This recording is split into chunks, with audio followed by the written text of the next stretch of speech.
Hey, good evening. Joe Willis here with day 8 of 51 for the 2024 I Will Listen campaign. Tonight was 1 mile for the men and women of the state of Delaware. Where on average, we lose about one first responder each year that we know of to suicide. And one is always one too many. As a quick reminder, we've been doing these walks since 2019, and it's one state per day, 1 mile per first responder lost to suicide, averaged over the last 5 years. Now, tonight's message, the meme I'm going to share is needing to vent but not wanting anyone to know your business is a crazy combo. And I've listed a couple of things in the graphic that are ways of communicating when you don't want people to know your business, but you got to get some shit off your chest, and we all do, right? Now, obviously, there's the option of journaling, and that's an incredibly effective way. And you could do that so many different ways. I mean, you could write it. I love the paper plate thing, which I may talk about some other time. But just put all your shit on the plate, right? Like, draw it out.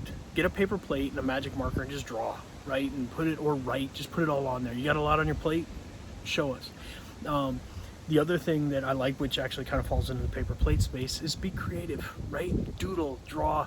If you are musical, sing, play a song, whatever it is, but be creative.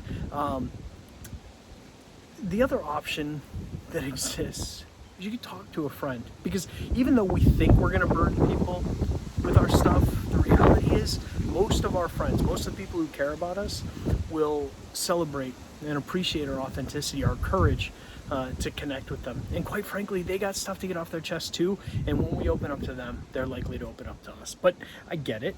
Sometimes we don't want other people to know what we've got going on in our lives. Maybe it's embarrassing, maybe we're ashamed of it, or maybe we just weren't raised that we share it. One of the things that always works, if you want to keep it confidential, talk to a therapist. Find a therapist that fits you. And I always tell people the right time to find a therapist is before you need one. Like Kennedy said about fixing the roof before it rains, right? The wrong time to fix it is when it's raining. Get out there, find a therapist when you don't need one, and that way they're there for you when you do. But even if you are in a moment of crisis, there's always someone you can connect with. 988 is always available. And it has come so far from the old 273 talk days, which was a tremendous resource, but it's come even further. You talk to the folks from 988 that work with that organization, or the network of organizations, I should say, and it is just an immensely powerful resource that we have available to us. So there's always someone, always somewhere that we can vent when we don't want other people to know our business. So anyway, good night. Long video tonight, longer than I intended, but it was a long day, so thanks for your grace. Stay safe. I'm Joe Willis, and I will listen.